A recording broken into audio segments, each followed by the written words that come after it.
Okay, so divorce, big subject, right? Big subject. Paul is going to discuss divorce. He is going to discuss the pains of divorce, right? And well, let's just get into it. It starts in verse 12 here, right? And notice the first thing that Paul is going to say here. He says, to the rest speak I, right? Not the Lord. Okay. Now, what does that mean? That means that from Paul's understanding, from Paul's experience and what he has lived with, and through his knowledge of the ministries that he has been a part of, he is going to give his best understanding of this. So he is not speaking from the Spirit, right?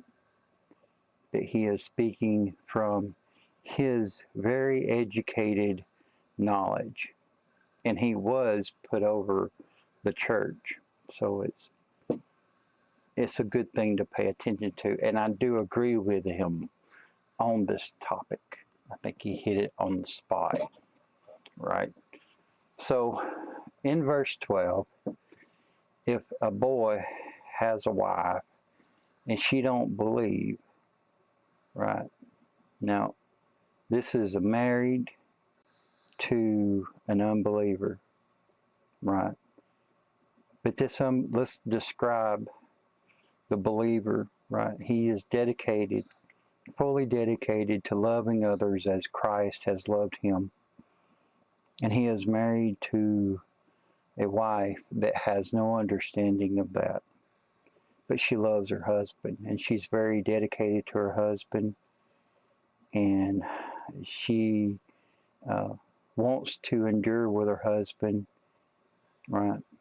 And so the husband is going to bring her to the Lord, and she's going to start walking into the ways of the Lord and seeing the light of Christ.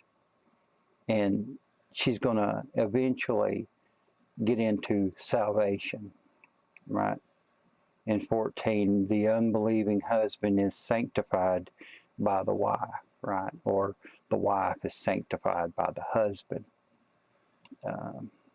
We can see in John chapter 1 that it cannot be the will of the Father or the flesh. No one can sanctify another person.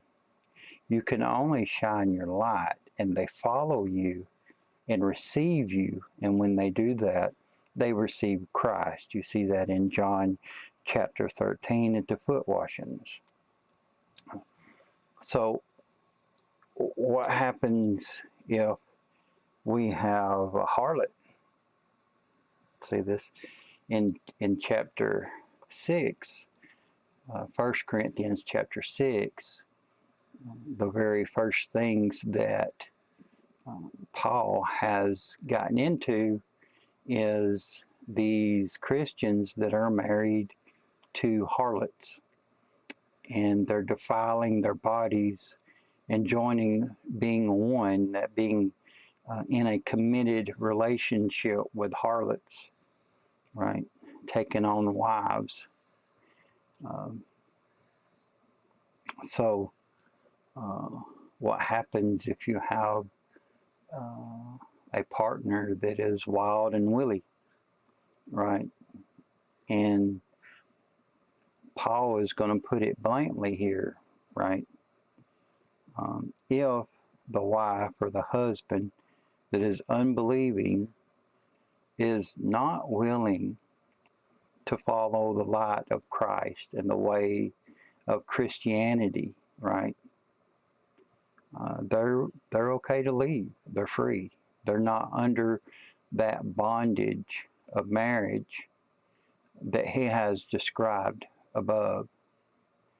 But there's a sacrifice of the children. Those children are not going to have the guiding light that they need within their life to come to Christ. And there's a suffering. That's why you see Colossians chapter 3, husbands, love your wife and don't be harsh with them, right? And you know, don't bring your children to anger. That woman or that man may leave with those children and they're not going to have the light of God within their life. That's your children.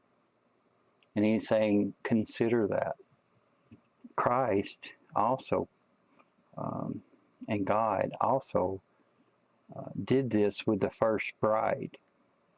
And God endured the first bride, being Israel, for a very long time, even though she put other gods before him. She sacrificed children to other gods, something she was never supposed to do, something that God had destroyed other nations for. And they went and committed the same adulterous and, you know, fornications to God. And God endured this bride, and he loved this bride, and he cared for this bride, and he hugged that bride up. And he was the best husband he could be.